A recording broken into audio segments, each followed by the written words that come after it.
After a painful 20-hour labor, my husband grabbed the birth certificate and said, "Our baby will have my mother's name, not yours." I protested, but he sneered, "You don't get a say." The nurse glanced at me and whispered, "Want me to tell him the truth?" My heart pounded as his world crumbled before him. My husband, Mark, not his real name, and I had been together for 6 years, married for 3. I thought we had a solid relationship. I was wrong. I should have seen the warning signs. I really should have. From the moment I met Mark's mom, Susan, I knew she didn't like me. She was the kind of woman who made every conversation about herself, acted like the world owed her something, and treated her son like he was the second coming of Christ. At first, it was small things. Snide comments, backhanded compliments, little digs at my appearance, my background, even my career. But over time, it got worse. She needed to have control over everything in Mark's life. When we got engaged, she made a fuss because Mark proposed with a ring he picked instead of letting her choose. When we bought our first house, she criticized the neighborhood, the layout, and the color of the walls like it was her home. She would drop by unannounced and act like she lived with us. And every time I complained, Mark dismissed it. "She's just like that. You know how she is. She means well." No, she didn't. She wanted to be the most important woman in his life, and the fact that he had chosen me made her seethe. I thought it would get better when I got pregnant. I was so wrong. The second Susan found out we were expecting, she went into overdrive. Suddenly, she had opinions on everything. She hated the baby names I liked. She insisted I should follow her pregnancy diet, which was ridiculous. She even tried to tell me what OB-GYN to go to, as if my own doctor wasn't good enough. And Mark? Mark just let her. He was always a mama's boy, but I never realized how deep it went. When I was 6 months pregnant, Susan made a comment that still makes my blood boil. She looked me dead in the eye and said, "I hope the baby looks like Mark's side of the family. Your features wouldn't suit a girl." Mark was right there and said nothing. That was the first time I felt a real shift in my marriage.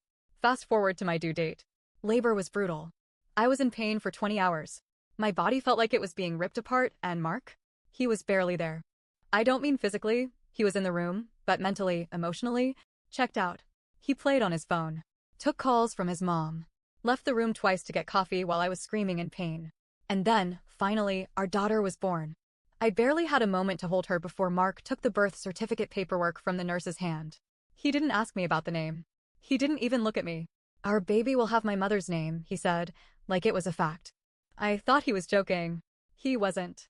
I was exhausted, weak, still shaking, and I managed to whisper, "No.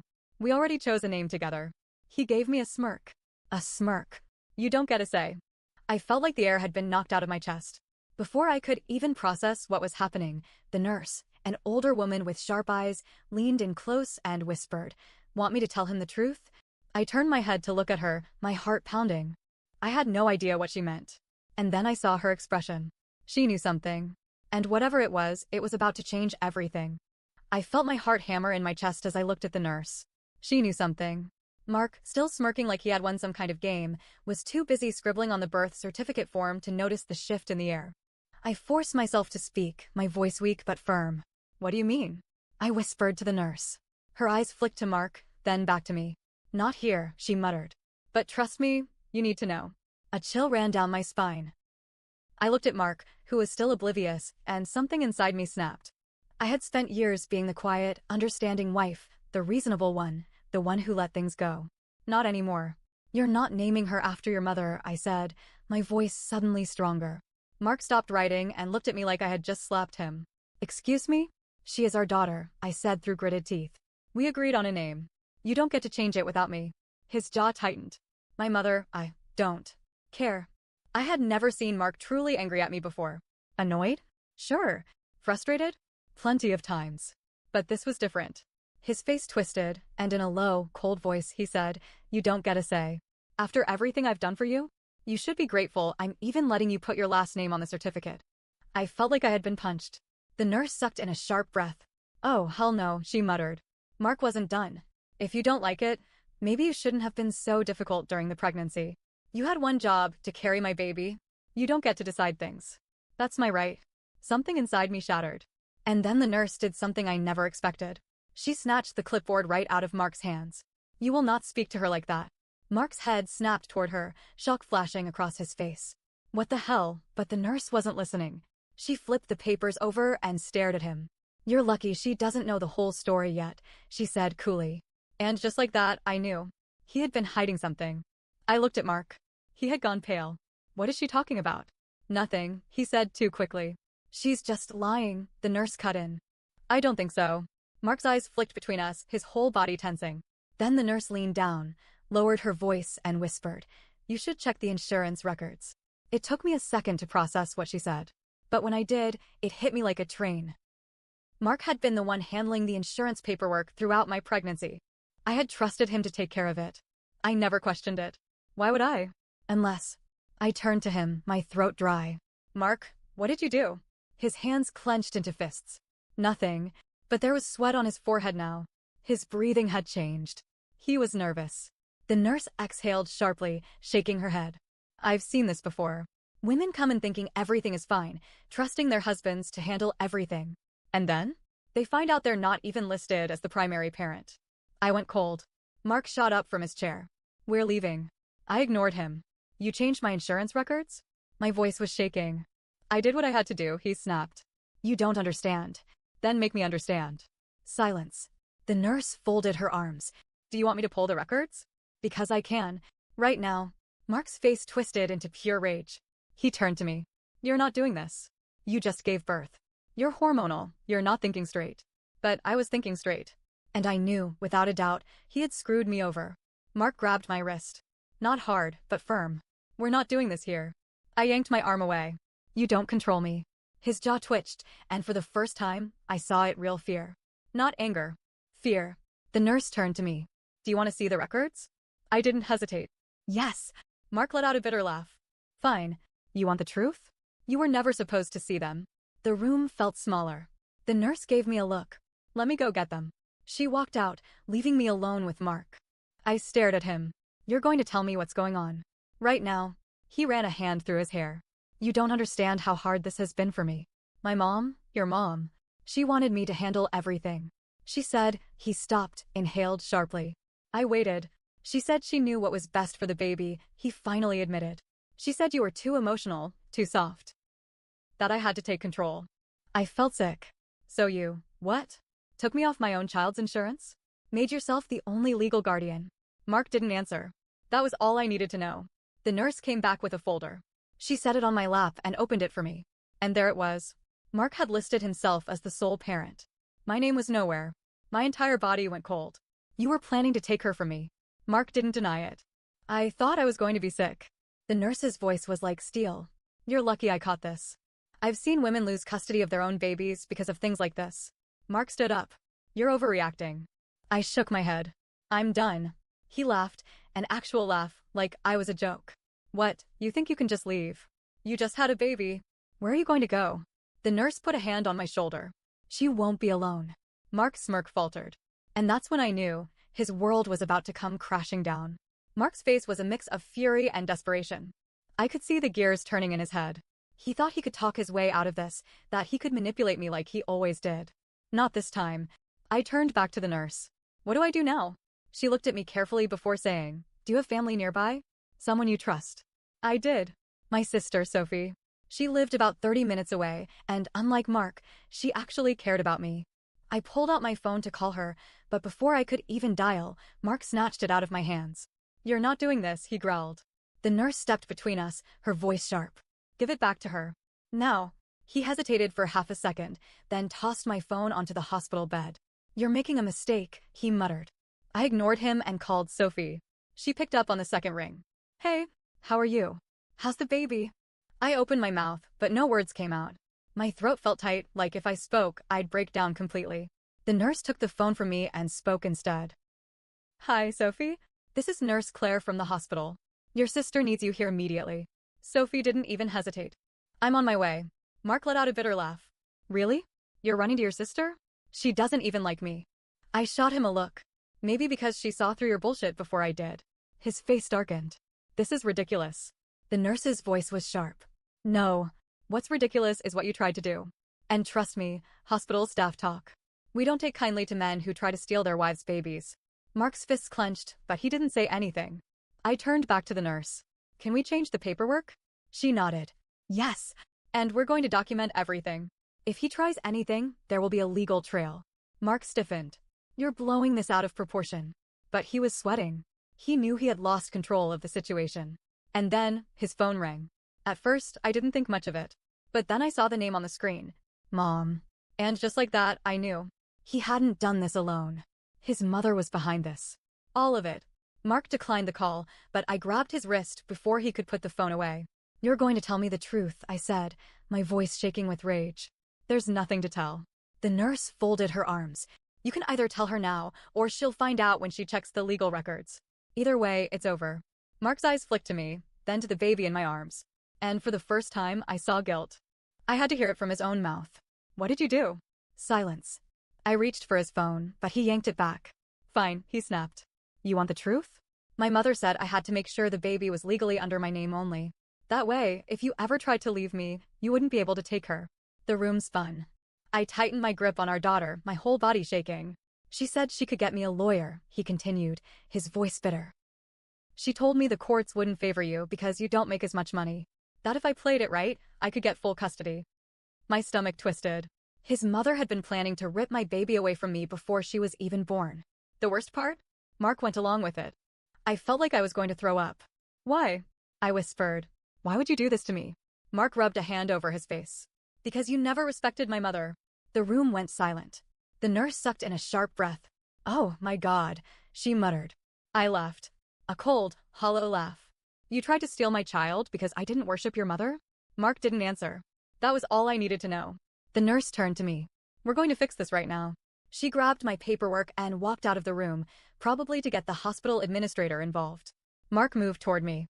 Look, this got out of hand. We can fix it. I held my daughter tighter. There is no we anymore. His face twisted. I am her father. And I am her mother, I shot back. And unlike you, I won't use her as a weapon. His jaw clenched. You're making a mistake. No, I said, my voice firm. The only mistake I made was trusting you. At that moment, Sophie walked in. She took one look at my face and knew something was wrong. What the hell is going on? Before I could answer, Mark's phone rang again. This time, Sophie snatched it out of his hand. She looked at the screen. It wasn't just his mother calling. There were texts.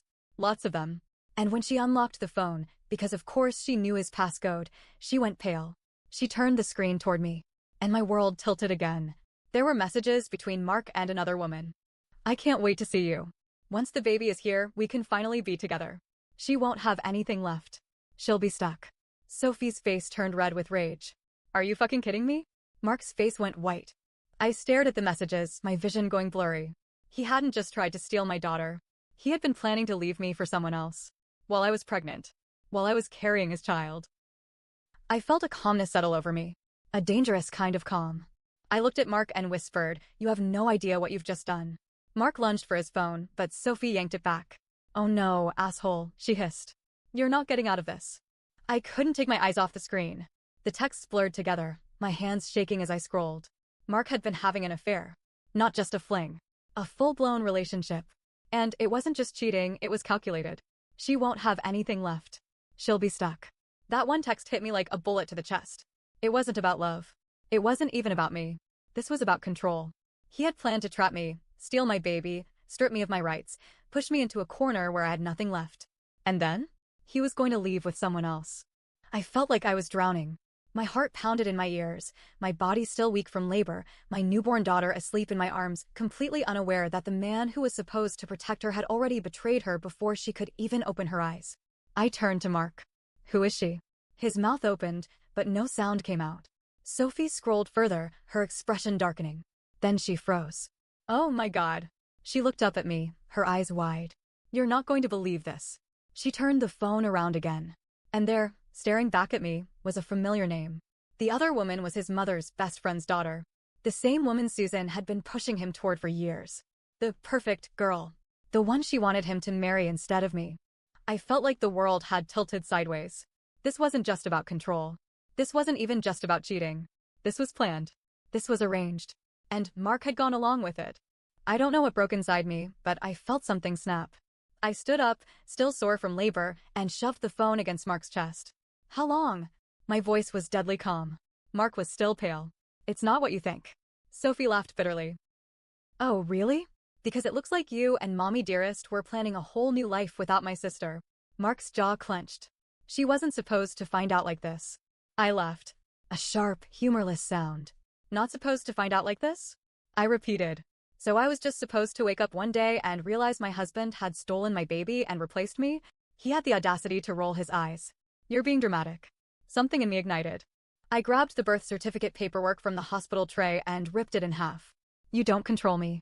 You don't control her. My voice was shaking with rage. And then, the door swung open. And in walked Susan. Her eyes scanned the room, landing on the shredded paperwork in my hands. Then she saw the phone, still open to the messages. She froze. Then, her lips curled.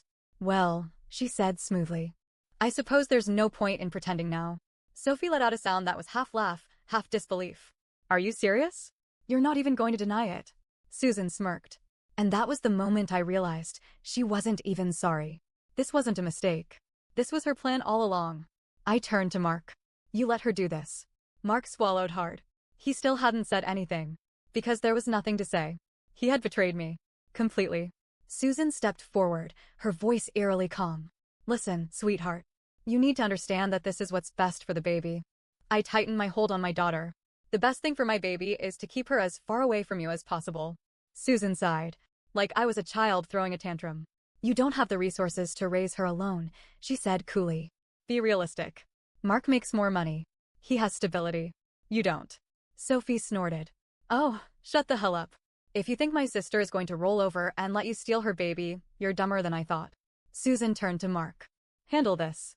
And that's when I saw it, hesitation. Mark was wavering. He had spent years under his mother's control. He had done everything she told him to do. But now? Now, he was trapped. I leaned in close and whispered, if you go through with this, I will destroy you. He blinked. You don't, I will take you to court. I will expose everything. Your fake insurance paperwork. Your affair. Your attempt to steal my child. I will make sure you never see her again. His eyes flicked to Susan. And for the first time, he didn't look sure anymore. Susan saw it too. Mark, she snapped. She's bluffing. We have the lawyers. I stared right into her eyes. Then I guess we'll see who wins. Silence. Then, Mark cracked. He turned to his mother and said, Mom, I can't do this. Susan stiffened. Excuse me? Mark's voice was barely a whisper. I didn't think it would get this far. Susan's face twisted with rage. Don't be stupid. We talked about this. Mark looked at me, then at the baby in my arms. He took a step back. I can't, he said again. Susan lost it. After everything I did for you, you're going to throw it all away for her. Mark flinched. And right then, I knew I had won. Not because Mark had suddenly grown a conscience, but because he was weak. And for once, his mother wasn't the one pulling the strings.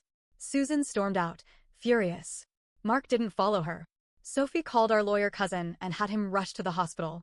With the nurse's documentation, we legally corrected the paperwork, making sure I had full custody. Mark didn't fight it. I think deep down, he knew he had already lost. A few days later, I left the hospital with my daughter. Mark didn't come home with us. And Susan? She tried to contact me. She even showed up at my apartment once, trying to talk. I didn't let her in. Sophie called the cops. Eventually, she stopped trying. Mark moved out. I filed for divorce. And as for the other woman, she dumped him the second she realized he had nothing left to offer. It took me a long time to process what had happened. To accept that the man I had loved, the man I had married, had been planning to destroy me.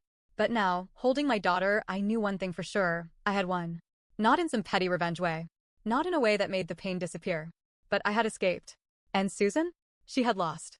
She had tried to build the perfect life for her son, and now? She had nothing.